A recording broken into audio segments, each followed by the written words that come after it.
Howdy. Welcome to Ausgrave Royalty. I am Justin. We made it. We made it to the last of the 4 mature masculine archetypes, the lover. Previously, we've covered the king, warrior, and magician, along with their shadow inflations. So please, please, please go check them out. Understanding how all the archetypes work together and all their characteristics is really the optimal way to get the most out of the tool of the paradigm of, the archetypes that we're talking about. So highly recommended. This is, for those who don't know, this is season 2. In season 1, we covered the book Archetypes by Dr. Anthony Stevens, where we went through a lot of the theoretical foundation stuff for archetypal psychology. And season 2 with Robert Moore and Douglas Gillette's King, Warrior, Magician, Lover material represents the effort to finally get into the application of actually using these things we call archetypes to actually do some sort of pragmatic self-help. This is the last mature masculine archetype that'll be covered, but it's not the first it's not the last video that we'll be covering in terms of material from King, Warrior, Magician, Lover. There are other things that are talked about that I've opened up and emphasized somewhat to get some more material. And there's plenty of things mentioned throughout on other subjects that I've sort of aggregated and combined with kind of my own interest and created some more videos in the series. So after we do the lover in this series, I'll have next week will be a video to continue the series called I'm calling Archetypal Fundamentals, which just talks about like some sort of, as Chet Hanks would say, some rules and regs when it comes to what the archetypes are, how they all interact with the ego, just how shadow possessions work and all that. So we'll talk more, we'll unpack all of those principles in that video. And then after that, I'll have a video the week after called Archetypes and the Body, which is, I'm going to combine with a lot of Dr. Anthony Stevens' material from season 1. There's an appendix in the book about that, in Gillette's book, about how archetypes in the body and how, the biological basis for archetypes and, with the the reptilian brain and the spinal column and all that, how it all actually serves as the root, the biological basis for the psychological aspect of archetypes. Sounds avant-garde, but interesting stuff. And I myself, archetypes in the body is my least personal favorite aspect of all this, and yet I recognize and respect its importance in grounding archetypal psychology in a science. My favorite aspect of all this is when we talk about transformation and initiation and ritual process and the hero's journey and how that all applies to what we're talking about. So anyway, look forward to all that. And then the real non-housekeeping last video of this material is just going to be how I'm doing, like Justin, and using what we've learned with the King, Warrior, Magician, Lover. And I use all that and apply it to myself. Like, how am I doing in each realm? And maybe that can model a process of self-discovery that y'all can use. So yeah, that's what's coming up. All right. So now we're talking about the lover. The last, but certainly not the least. This is the part of us that grants us our zest for life, a general enthusiasm for experiences of all kinds. Moore says the lover just wants to lick everything. it rises us up in the middle of the night and offers the scientist in his dreaming the last piece of the mental puzzle. He says, we believe that the lover is the primal energy pattern of what we would call vividness, aliveness, and passion. It lives through the great primal hungers of our species for sex, food, well-being, reproduction, creative adaptations to life's hardships, and ultimately a sense of meaning, without which human beings cannot go on with their lives. The lover's drive is to satisfy those hungers. I gotta confess my bias here too. I love The Lover. Like, I'm most fascinated by The Lover, somewhat by The Magician, because the Magician is tied to the initiatory process, and I love that stuff. But The Lover, like, I really identify with this, in the sense, like, I've talked in previous videos about how I'm, like, promiscuous in terms of ideas.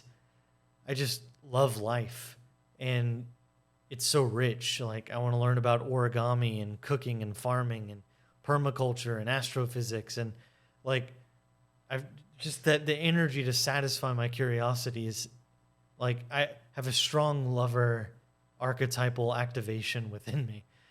But on the other hand, I love life so much, like, I could just spend a day looking out into the distance, and that would be a productive day for me. Like, I just have so much going on in my mind. It's always racing. Yeah. So, yeah, I just wanted to confess that, like, a personal bias here. I like to say that each archetype asks a question. So the king asks, what are we doing? The warrior asks, am I willing to do it? The magician asks, how are we going to do it? And the lover asks, do I even want to do it?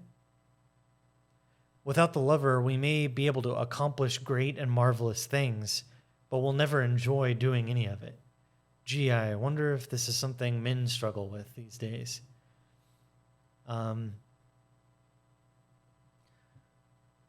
Yeah, the saying goes that women are sex objects and men are success objects. Society and women who as men were wired to protect and provide for, favor us when we do those things. And if there's not a man doing that, then there must be a problem. And after all the dangerous jobs, the wars, the sacrifices, the long hours, even men may have lost the ability to enjoy anything. What real reward is there when a man enjoys themselves? It's time they could be working, you know? Stop being happy and go protect and provide, man. Come on, success, grind. Rise and grind, man. Man up. What, you just want to do nothing? Can't do that. Dramatic tone aside, I honestly do believe, I'm looking at my notes, by the way. I honestly do believe this is the hardest one for men as a group to get in touch with. Having been through the manosphere as well, I have my finger on the pulse of the general zeitgeist. In red pill communities, it's all about working as hard as you can to become as successful as you can so that you can attract the best, so you can have the best love life and in general, really. Attracting a mate and all that. They want you to get rich, get healthy, get your mind and body right, and about how the world and women and society will treat you and test you. While many do advocate having male friends and a social life, the emphasis is again on building up yourself.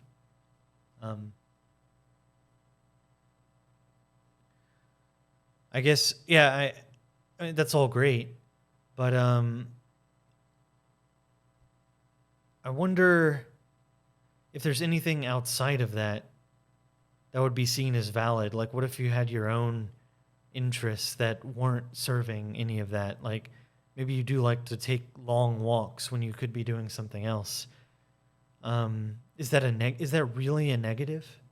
And who is the person that's doing everything right, checking all the boxes, doing the 4 a.m. wake up, working out 3 times a day in a perfectly programmed workout routine, eating completely right, thinking about their future all day. Like, this is all they do. They build, build, build. I always say, like, that it's the space between the notes that really makes the music. So I've talked about music production before, and if you have everything up at maximum, all the sounds in a song at maximum, the vocals, the drums, the leads, the pads, they're all at max volume, you just get a wall of noise, right? But it's the space between the notes. It's giving each realm and dimension their own space and letting things breathe. That's when a coherent music piece can come together and sound enjoyable.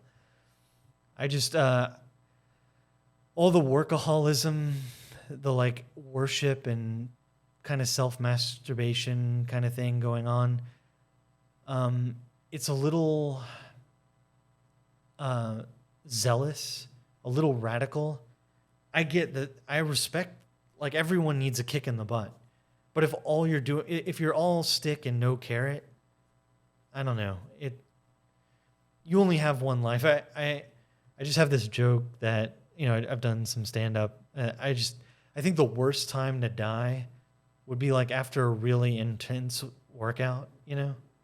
That would really suck. Like on your way home, you do this really hard workout. You didn't want to do it, but you know why you're doing it because, you know, health and all that. You're like, oh, looking forward to my shower or whatever. And then you get hit by a bus and you're like, God, freaking hell. Like, I could have been eating crappy, like doing literally anything but this stupid workout. And now I'm being hit by a car and I didn't do anything I wanted to do because I was grinding for the future and never indulging in the present, because indulging in the present is time that I could be grinding for the future. So that would be looked down upon. God forbid. You know, I don't want to be called a beta or lazy or anything. So I don't want to be seen enjoying myself when I'm not grinding. And then you get hit by a car and you're like, well, now I'm alpha, but I'm dead, you know?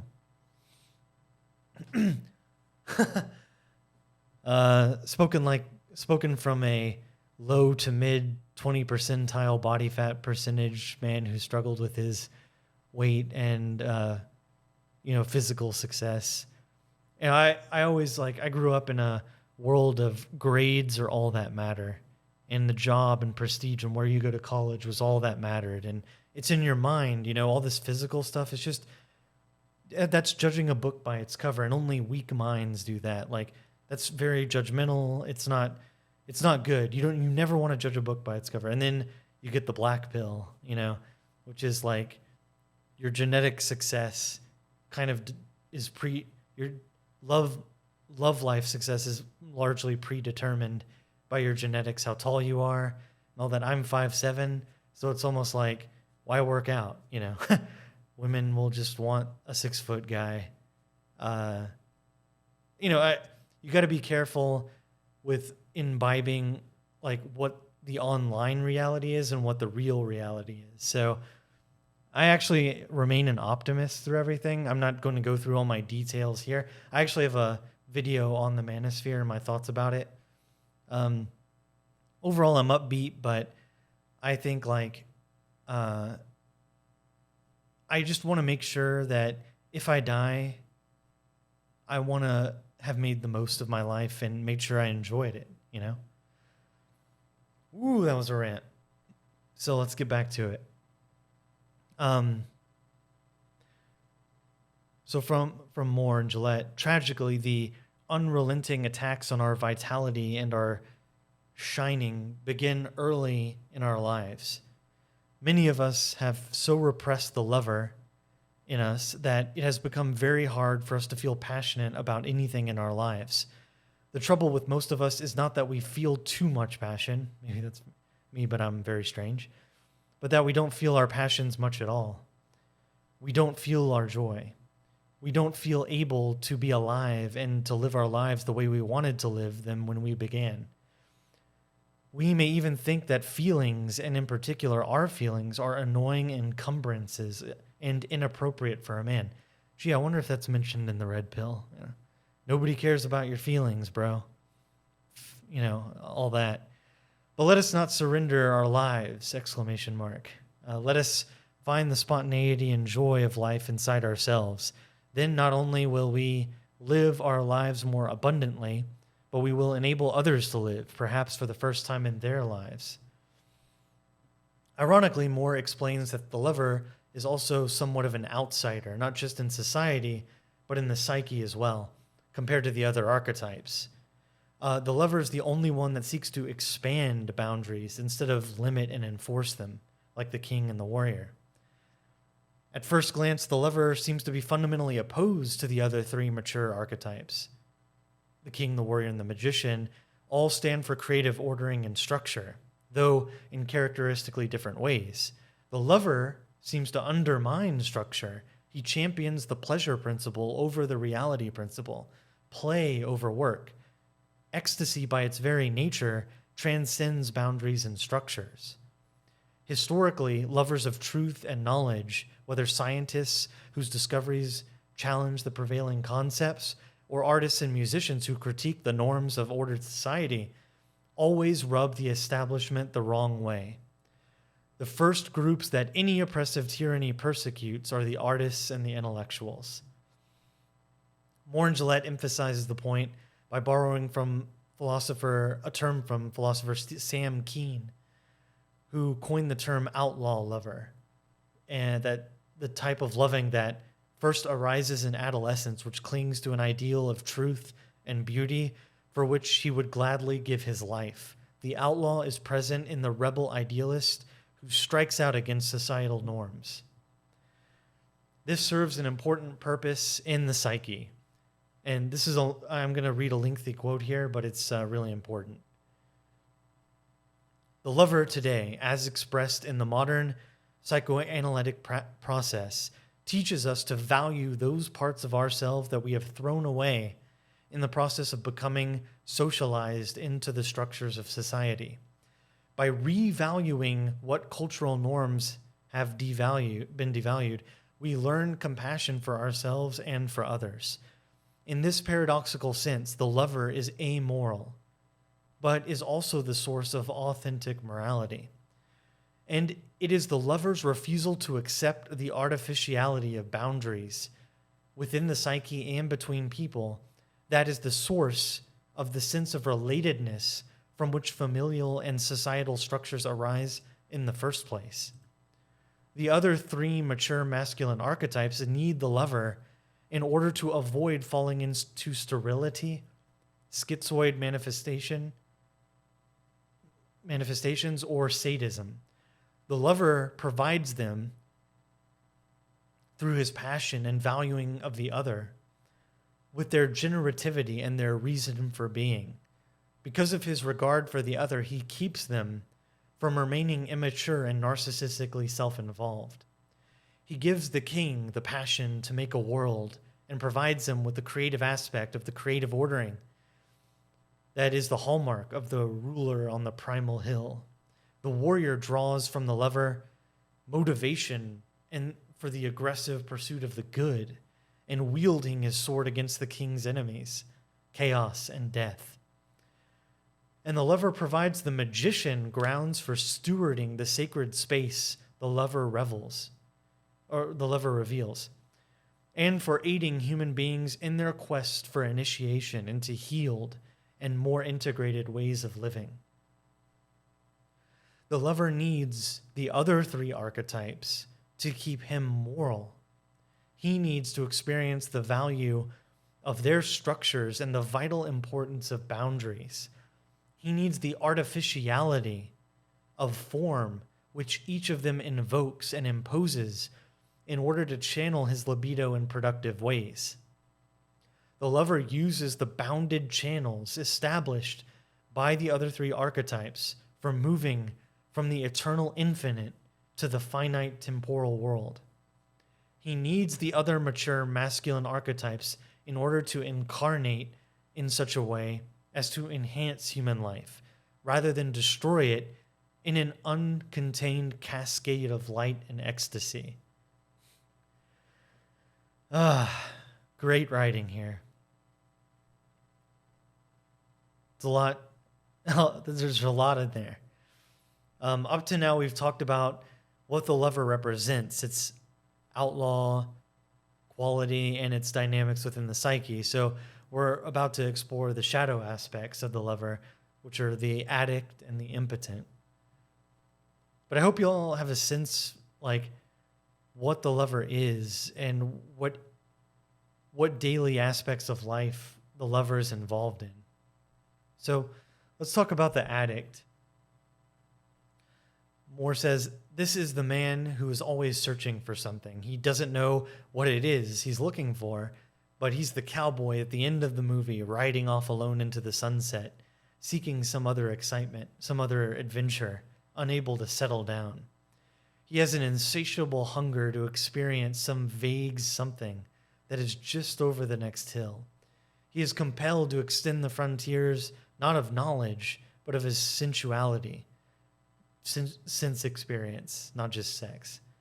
No matter what the cost to the mortal man who badly needs, as mortal men do, merely human happiness. This is the James Bond or the Indiana Jones, loving and leaving to love again and leave again. As for the impotent, Moore says, people who are habitually possessed by the impotent lover are chronically depressed. They feel a lack of connection with others, and they feel cut off from themselves. We will feel bored and listless. We may have trouble waking up in the morning and going to sleep at night. We may find ourselves speaking in monotone. We may feel hungry but lack an appetite. In short, we will become depressed. So to sum up, those men who fall under the passive spell of the impotent lover become emotionally depressed, paralyzed, and dependent. Those men who fall under the active pull of the addict lover become restless, histrionic, addicted, and overly independent.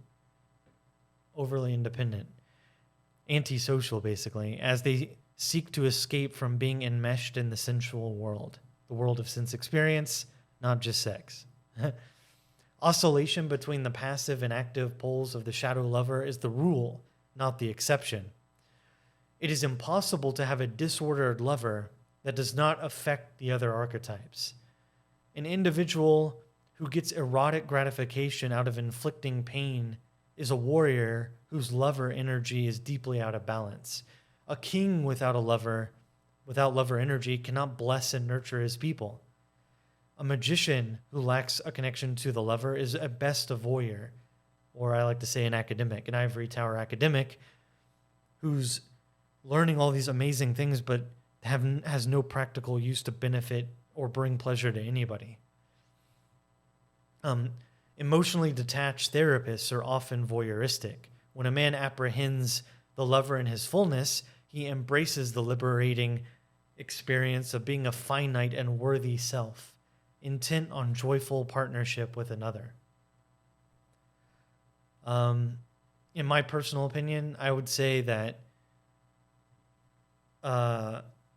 in modern times, men struggle with the impotent lover more than the addict. I think a lot of people become human doings and are kind of like walking corpses, basically. Society has pushed into men succeed. That's it. Like, do I enjoy my life? No. Like, provide. Why are you not providing? If you're not providing, what's wrong with you? Like, I think there's like a very rise and grind success kind of like prodding that's part of men's moment to moment existence, basically. Am I enough? Am I doing enough? Like, I definitely went through my phase, like, especially in school. Like, if I got a B, like, that's very bad because, well, I don't know. Got a B. I want an A person, I want the best. Nothing else matters. Only the report card. That'll tell me everything I need to know about you. How much money do you have in your bank account? Now I know something about you. I don't know. So, and that can be like, well, I think like there's that thing where like there's two brothers of alcoholic parent, mother or father. One brother goes, my parents, my family has a history of alcoholism. So it's inevitable. I'm going to be an alcoholic. It runs in the family. Whereas the other brother is like, yeah, my family has a history of alcoholism. Therefore, I'm never touching alcohol. Like, that's why I'm not drinking. So you can have the same reaction to both impulses. I think a lot of men are like, oh, I see that my enjoyment is not really valued. So it's only success. Therefore, I'm just going to work and work and work. Other people are like, I see that society emphasizes success for me. Therefore, I'm going to enjoy my life. Like, that's the norm. I want to live my own life. So I'm going to go the other way, right? That's where you get the starving artist and punk rock and all that. Countercultural movements, basically. Let me know what y'all think in the comments about that dichotomy. And I think, like, women kind of have it great in a way right now because, like, they're born with value because they have the eggs. But now they're focusing on careers, so they're kind of doing the men's role as well. So men are like, because of the government subsidy and long story, blah, blah, blah, like men are kind of just being viewed as broken women. And since women are hypergamous and they only want the best mate, as they become more successful in society from a masculine perspective, basically they're kind of in a weird spiral of thinking they need to become the man they admire. But then when they reach that point and they're hypergamous, they still want a man to take care of them. That pool of men, since they've succeeded so much, is very small. So they can't find anybody that they really respect because they're unable to look down. There's biological reasons for that, like date down. So they become kind of unhappy. And men who would want that woman don't have a shot because they're invisible to those women.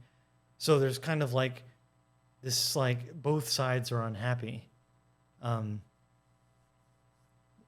It sucks. It's like a tragedy in slow motion, like a generational tragedy playing out.